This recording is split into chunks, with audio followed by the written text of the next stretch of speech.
Doctor ortho Ayurvedic oil and capsule. अब दर्द भी घुटने टेकेगा। बजट सत्र में कांग्रेस ने सरकार पर किया प्रहार। राहुल ने चीनी घुसपैठ का मुद्दा उठाया, राजनाथ ने दिया जवाब। डोकलाम चीनी घुसपैठ पर बिना तथ्य बात नहीं करें राहुल गांधी। छत्तीसगढ़ के गरियाबंद के बकली गांव में दो समुदायों के बीच हिंसक झड़प, घरों में लगाई गई आग, मौके पर भारी पुलिस बल तैनात। रोहित शेट्टी फायरिंग मामले में कार्रवाई, हिरासत में भेजे गए 4 आरोपी।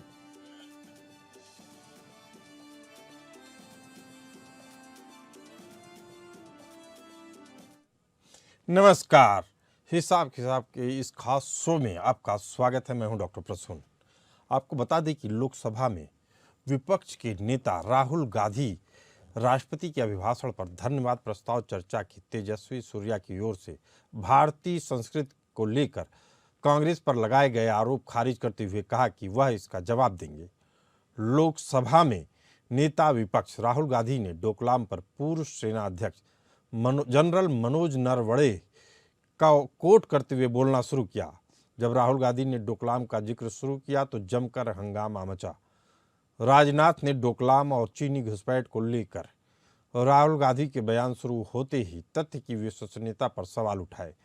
राहुल गांधी ने कहा कि यह किताब सरकार प्रकाशित नहीं होने दे रही है, जिस पर रक्षा मंत्री राजनाथ सिंह ने सवाल किया कि जिस किताब की बात कर रहे हैं वह प्रकाशित हुई ही है नहीं हुई है।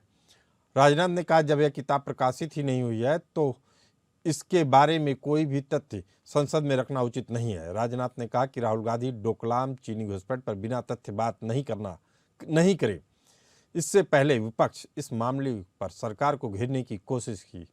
राहुल गांधी ने सोशल मीडिया एक्स पर पोस्ट करते हुए लिखा कि युवाओं के पास नौकरी नहीं है, मैन्युफैक्चरिंग गिर रही है, इन्वेस्टर अपना पैसा निकाल रहे हैं, घरेलू बचत तेजी से घट रही है, किसान परेशान है, आने वाली ग्लोबल समस्या समेत सभी को नज़रअंदाज किया जा रहा है। आज हम बजट पर हो रही सियासत पर नज़र डालेंगे और समझेंगे कि बजट पर विपक्ष को ऐतराज क्यों है। हम ये भी समझने की कोशिश करेंगे कि विपक्ष अभिभाषण पर नहीं डोकलाम पर क्यों चर्चा करना चाह रहा है। It'll take a little while. So this is about when 4 Chinese tanks were entering Indian territory.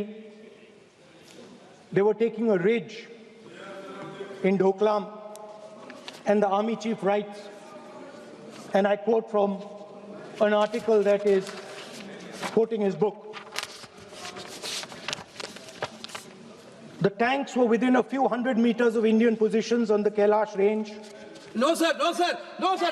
No, we only started. No, he is not yielding. He is not yielding. Sir. So this is 100% authentic. 100% authentic. के माध्यम से ये पूछना चाहता हूं leader opposition से जिस Sir, Rajnath Singh is getting exercised because his name is going to be spoken just now. हुई है। इस मुद्दे पर चर्चा करने के लिए हमारे साथ मौजूद हैं शांत प्रकाश जाटव जी, प्रवक्ता बीजेपी, रतन तिवारी नेता कांग्रेस और अशोक तिवारी प्रवक्ता समाजवादी पार्टी। आप तीनों मेहमानों को बहुत बहुत स्वागत है। आप लोगों को इस चर्चा शुरू करने से पहले बता दें कि जिस पुस्तक के बारे में विवाद हो रहा है उसका नाम 4 स्टार्स ऑफ डेस्टिनी है, जिसे जनरल MM नरवणे ने अपनी आत्मकथा में के जरिए इसको 4 स्टार ऑफ डेस्टिनी लिखी है। वो अभी भी रक्षा मंत्रालय में उसके अंशों को प्रकाशित करने पे अनुमति नहीं मिली है, लेकिन नरवणे ने जो उस किताब में लिखा, एक मैगजीन में ऐसा उद्धरण देते हुए लिखा गया है कि नरवणे ने लिखा कि 15-16 जून की 2020 की रात में गलवान झड़प में चीनी सेना को यानी PLA को भारी नुकसान हुआ। कई चीनी सैनिकों के शवों को हमने बाहर निकालते हुए देखा। शी जिनपिंग के लिए यह बड़ा झटका था। 16 जून को शी जिनपिंग का जन्मदिन था और ये ऐसा दिन था कि वह अपने जीवन में इसे कभी याद नहीं रखना चाहेंगे। इस पुस्तक का हवाला देते हुए, जो अभी प्रकाशित नहीं हुई, बार बार कह रहा हूँ, इसके अंशों पे भी ये विवाद है कि यह पुस्तक का अंश है या नहीं, लेकिन फिर भी बताया गया कि झड़प तब शुरू हुई जब चीनी सेना पेट्रोलिंग पॉइंट 14 यानी PP-14 से अपने टेंट हटाने से इनकार किया। नरवणे ने लिखा कि जब इस तरह की घटना सामने आई कि 4 टैंक आ रहे थे तो हमने रक्षा मंत्री से पूछा, तो उन्होंने कहा जो आप उचित कार्रवाई समझिए करिए। इसी बात को बिंदु बनाकर और उस पुस्तक की बात को किया जा रहा है जो अभी तक प्रकाशित ही नहीं हुई है। सवाल दो उठते हैं। रतन तिवारी जी, नेता कांग्रेस, बजट का समय है, बजट पे चर्चा हो रही है, गौलान पे चर्चा फिर कभी हो सकती थी, आज ही क्यों?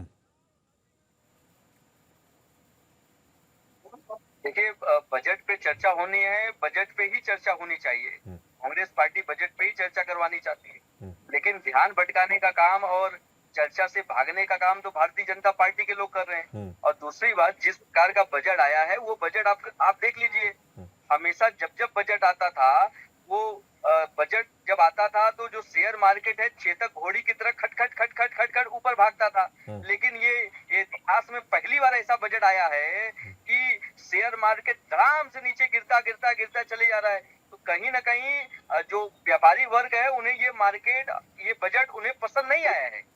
दूसरी बात, मजे की बात आपको बता दूं कि इस बजट में आप देख लीजिए, इस बजट में आम जनता को कुछ मिला नहीं, किसानों को कुछ मिला नहीं।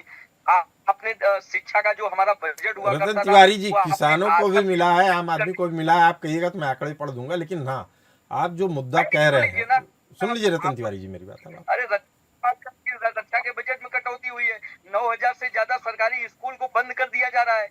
आप बताइए कि जिस बांग्लादेश में हिंदुओं को काटा जा रहा है, रतन तिवारी जी, आप तथ्यों के साथ जब खेलते हैं तब दिक्कत होती है मुझे। आप जब तथ्य पे रहते हैं तो मुझे कोई नहीं। रक्षा बजट में कटौती नहीं हुई है। मैं रतन तिवारी जी तथ्य के साथ बोल रहा हूँ, 3 से 4% बजट बढ़ा हुआ है।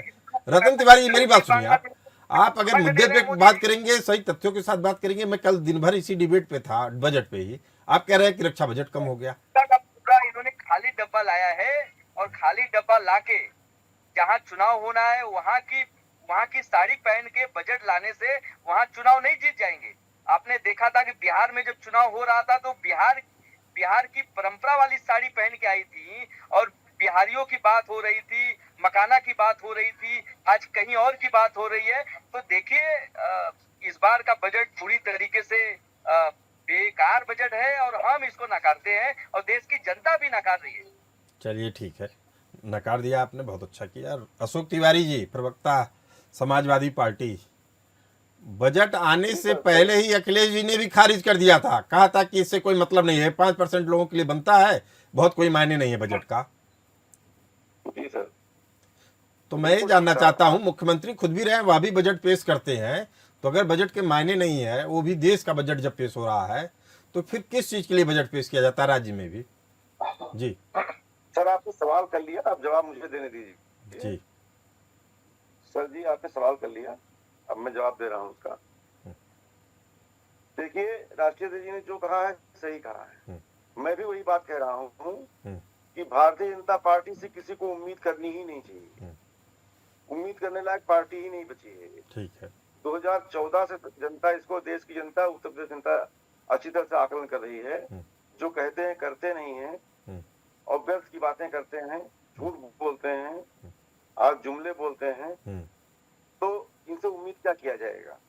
आज इसमें मैं स्पष्ट रूप से कह रहा हूँ, आंकड़े देके कहूंगा, आप जो गलत बातें कहूंगा आप काट दीजिएगा जी। आज किसानों के लिए कोई परवाह नहीं की गई इसमें, आज नौजवानों की कोई परवाह नहीं की गई इसमें, आज जवानों की रक्षा बजट भी कम किया गया है इसमें। आज जो है शिक्षा का बजट 4.5% टोटल का था, जो 2.5% कर दिया गया है। मैं, आप अभी रतन तिवारी को कह रहे थे, मैं स्पष्ट रूप से आंकड़े दे रहा हूँ आपको, सच्चाई बता रहा हूँ आपको। आज हालात क्या है कि आज आप चौथी अर्थव्यवस्था की बात करते हैं, चौथी अर्थव्यवस्था हो गई भारत। आज क्या हालात हैं कि जीडीपी देख लीजिए आप, जीडीपी में जो है 2014 से 2025 तक देख लीजिए 7 to 9 के बीच में है, और आप 2004 से 2014 के बीच में देख लीजिए 11.5% है। रतन तिवारी जी, फिर इस आंकड़े को आप सुधार लीजिए। ये आंकड़ा मुझे लगता है कि आपने पता नहीं कहां से लिया, इस आंकड़े पे दोबारा आप ध्यान दीजिए। लगता है आप सुधार लीजिए, आप चेक कर लीजिएगा, मैं पढ़ के बोल रहा हूँ। आप 11 पॉइंट कहाँ का बता रहे हैं, किस साल का बता रहे हैं, आप बताइए मुझे। 11.5 में बता रहा हूँ 2004 से। नहीं, अरे 1 साल का बता दीजिए ना, 1 साल में क्लियर होता है। 10 साल का बताएंगे, किसी भी साल 11.5 नहीं रहा है। अरे क्यों बताऊं भाई, किस लिए अरे बताऊं? आपको मैं बता रहा हूं कि आप गलत आंकड़ा दे रहे हैं। अरे सुनो यार एंकर, अरे भाई सुनो, यार। आप जितनी राजनीति किए उससे ज्यादा मेरी पत्रकारिता हो चुकी है। आप अशोक तिवारी जी, मुझे आपसे सर्टिफिकेट नहीं चाहिए। आपको जब नहीं जानकारी है तो आप चुप रहिए। गलत जानकारी दे के आप एंकर बता रहे हैं, अपनी नॉलेज नहीं है, दूसरे को बता रहे हैं। आपको समझ में नहीं आ रहा आप क्या बोल रहे हैं। आपसे कह रहा हूं 11.5 का आंकड़ा गलत है, और पूरी विश्वसनीयता से कह रहा हूं। 25 का मैं बता रहा हूं आपको। 14 से 25 शांत प्रकाश जाटव जी, 2014 शांत प्रकाश जाटव जी, सवाल बस इतना है कि जिस चीजों की बात की जा रही है, बोलने नहीं दे रहे हैं। अब आपसे दोबारा आऊंगा मैं अशोक तिवारी जी। अरे दोबारा क्या आएंगे भाई, जीडीपी की बात कर रहा था मैं, अब पर कैपिटा इनकम की बात करिए, मुझे बोलने का अवसर दीजिए ना। अरे आप तथ्यों के साथ बोलेंगे कि ऐसे ही बोलेंगे एंकर महोदय बता के? बोल रहा हूँ, आप पता कर लीजिए। अरे मुझे मालूम है, इसलिए मैं बता रहा हूँ। आप हर साल नहीं बैठते होंगे, मैं हर साल बैठता हूँ इसी चीज पे। 2004 से 2014 के बीच कह रहा हूँ। फिर मैं बता रहा हूँ 2004 से 2014 के बीच में किसी भी साल तथ्यों के साथ बोल रहा हूँ। 11.5 नहीं रहा है जी। और इनके बारे में बोल दीजिए, 14 से 25 बोल रहा हूँ, 7 to 9 है। हालात क्या है, आज कर्ज देख लीजिए, कर्ज क्या है। 56 लाख करोड़ का कर्ज था, जो 255 लाख करोड़ का हो गया है। आज पर कैपिटा इनकम में हम 25 गुना पीछे हैं अमेरिका से। चलिए ठीक है, अमेरिका से आप तुलना कर रहे हैं, बहुत अच्छी बात कर रहे हैं अशोक तिवारी जी। अब मैं आप वापस आऊंगा आपके पास। शांत प्रकाश जाटव जी, किसानों के लिए कुछ नहीं दिया, नौजवानों के लिए कुछ नहीं दिया। आज मध्यम मैं सवाल पूछता हूँ, आप जो पूछ सुनिए अशोक तिवारी जी, धैर्य रखिए आप, अभी आपको समझ में आएगा सवाल कैसे पूछते हैं और कैसे जवाब देते हैं। आपकी जो है सेंसर खराब हो गया है, पूरा नीचे गिर गया सेंसर, बिल्कुल निराशाजनक बजट है, बेहद निराशाजनक बजट है जी। शांत प्रकाश जाटव जी, जिस तरीके की मुनाफाखोरी देखी जा रही है शेयर बाजार में, सोने और चांदी के मूल्यों में एक दिन में 1 लाख का उतार चढ़ाव आ रहा है, इसे अर्थव्यवस्था के किस रूप में आप देखते हैं कि किस तरह की अर्थव्यवस्था चल रही है? जिस अर्थव्यवस्था में स्थिरता लाने की बात हो रही थी, उसमें सोने और चांदी के दाम में 1 लाख का अंतर आ रहा है, तो इसे आप कैसे देखते हैं? क्या अर्थव्यवस्था हमारी स्थिर है? देखिए, कमोडिटी मार्केट और जो शेयर मार्केट, इक्विटी मार्केट है, ये लोगों का इन्वेस्टमेंट है और इसमें सेंटीमेंट्स जुड़े रहते हैं। इसमें अर्थव्यवस्था या बजट के सेंटीमेंट को लेकर के उतार चढ़ाव तो आते हैं, मगर इसको ये नहीं है कि अगर आज मार्केट डाउन हो गया तो कल उठेगा नहीं। आज मार्केट उठ रहा है। शांत प्रकाश जाटव जी, मैं मार्केट के उतार चढ़ाव की बात नहीं कर रहा हूँ। सोने और चांदी में जो उतार चढ़ाव आ रहा है कमोडिटी मार्केट में, हाँ, मैं बता इसे रहा हूं। अर्थव्यवस्था की दृष्टि से कितना ज्यादा स्टेबल मानते हैं आप जी? देखिए, कमोडिटी में क्या हुआ अभी, जो जिस तरीके से हम चांदी को बढ़ते हुए देख रहे थे और सोने के दाम को बढ़ते हुए देख रहे थे, तो अब वहां पर वो जिन लोगों ने इसको बढ़ाया था, वो अब मुनाफा वसूली भी करेंगे ना, तो मुनाफा वसूली के टाइम पर वो नीचे आ गया।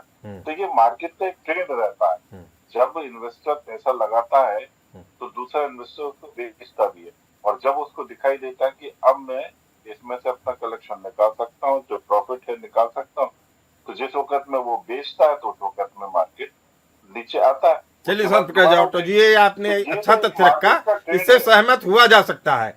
लेकिन इसी के साथ दूसरा सवाल उठता है कि जो रतन तिवारी जी भी बोल रहे थे और अशोक तिवारी भी बोल रहे हैं, उन लोगों की भावना इतनी है महज कि जिस तरह की सामाजिक सुरक्षा होनी चाहिए, वह सामाजिक सुरक्षा मध्यम वर्ग के लिए, व्यापारी वर्ग के लिए नहीं दिख रही है। कल बजट पे जब हम चर्चा कर रहे थे तो कुछ व्यापारी वर्ग के लोगों ने बोला कि अगर हमारे परिवार का मुखिया इस दुनिया में नहीं रहता है तो हम सड़क पे आ जाते हैं, हमारा परिवार सड़क पे आ जाता है। हम सबसे ज़्यादा टैक्स देते हैं, सबसे ज़्यादा समाज में योगदान देते हैं, लेकिन हमारे परिवार की सुरक्षा कौन करेगा? ये बात केवल व्यापारी वर्ग के लिए ही नहीं है, किसान वर्ग के लिए भी, जो हमारा अन्नदाता है। और बजट में जो राहत की सोचा जा रहा था कि कोई घोषणा, बड़ी घोषणा होगी जिससे राहत मिलेगा, तो वह दिखी नहीं। शांत प्रकाश जाटव जी जी, देखिए, आपने अभी कुछ महीने पहले जीएसटी रिफॉर्म देखा, जी किस तरीके से जीएसटी उसको हमारी सरकार ने कम किया। और जहाँ 28% टैक्स हुआ करता था, वहाँ 18%, 12% और 5% तक सीमित हुआ। नहीं, इस दो स्लैब किया गया है शांत प्रकाश जाटव जी, 2 स्लैब है, 5% और 18%, 12 वाला खत्म कर दिया गया है जी। मैं वही बात कह रहा हूँ ना, तो अब वो कम हुआ और उसका लाभ किसको मिला? अल्टीमेटली जनता को। आप एक चीज को समझे, पूरे देश में और पिछले 70 वर्ष में इतना कम टैक्स में रिलीफ नहीं मिला। आज जो गाड़ियां 28% टैक्स लगा करता था, 12% टैक्स पर सस्ती उपलब्ध हो रही है। तो उस चीज को देखिए। और कितने दिन पहले हुआ था? दिवाली पर देश की जनता को पूरा लाभ मिला। और ये जो टैक्स जो अभी इन्होंने पैटर्न बदल दिया है, हमारी सरकार ने ये पैटर्न बदल दिया है। अब बजट का मतलब ये है कि योजनाओं को बजट दिया जाएगा।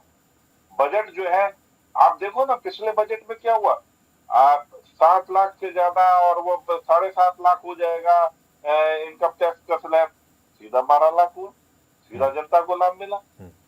आप सरकार हमारी टैक्स लेकर के पैसा इकट्ठा कर भी रही है, साथ साथ उसका लाभ भी मिल रहा है। हमारा जो पहले टैक्स कलेक्शन हुआ उसमें इंफ्रास्ट्रक्चर कहीं नहीं हुआ करता था एस्टेब्लिश, डेवलप नहीं होता था। आज पूरे देश में इंफ्रास्ट्रक्चर बढ़िया, आप राजमार्ग देखो, हवाई मार्ग देखो। हाँ ठीक है, उसमें 1 लाख करोड़ से ज्यादा का, ये डेवलप हुआ। 1 लाख करोड़ रुपए से ज्यादा का बजट आवंटन हुआ है। लेकिन रतन तिवारी जी कुछ बोलना चाह रहे हैं। रतन तिवारी जी,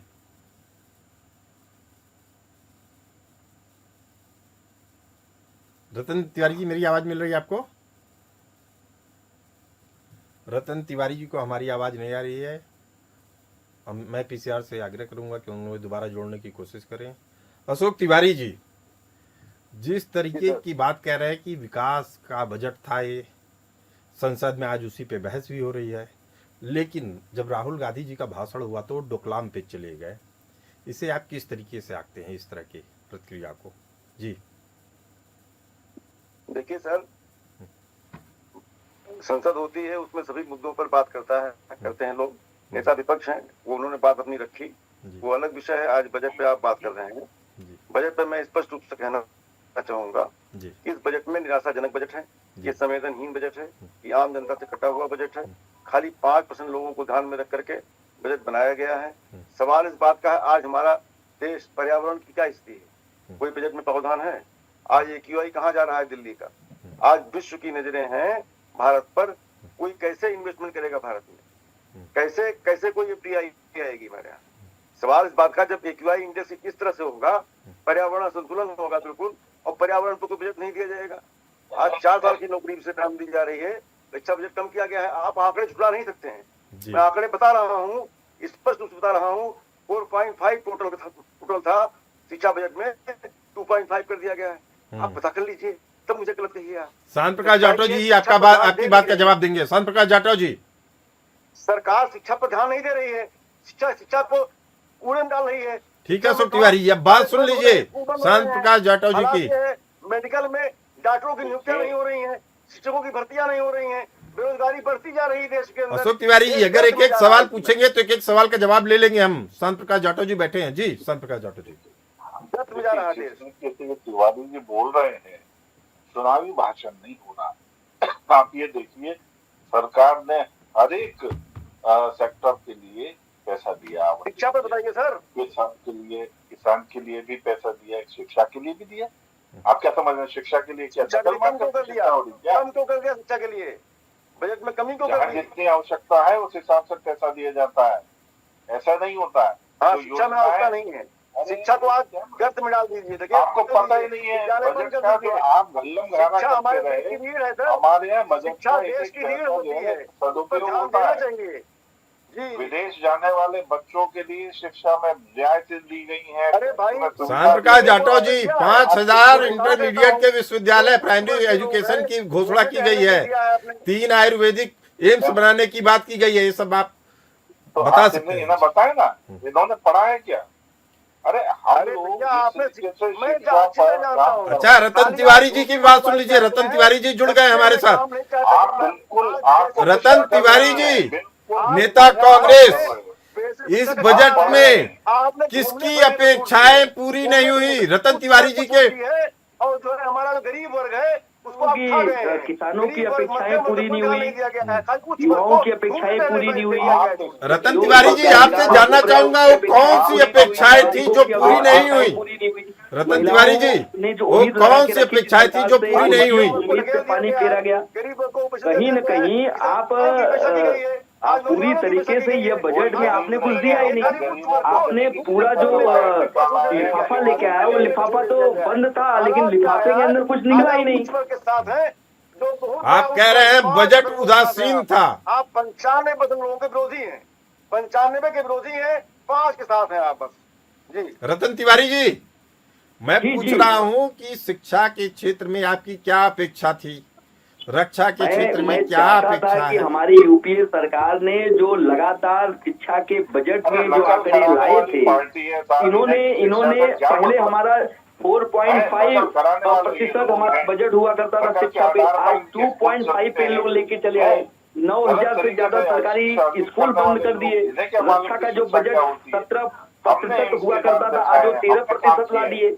आप मुझे बताइए इन्होंने क्या किया? अभी एक भाजपा के प्रवक्ता मुझे कह रहे थे कि हमने दूध दही पे 18 से 28% हम जीएसटी लगाते थे, हमने उसको एकदम कम करके 5% ला दिया। अरे भाई, आप ही तो 18 और 28 लगाए थे, और 28 और 18 लगा दिए। जनता ने जब आपको 303 से 240 पे लाके खड़ा कर दिया, तो आप 28 और 18 को घटा के 5 लेके आए।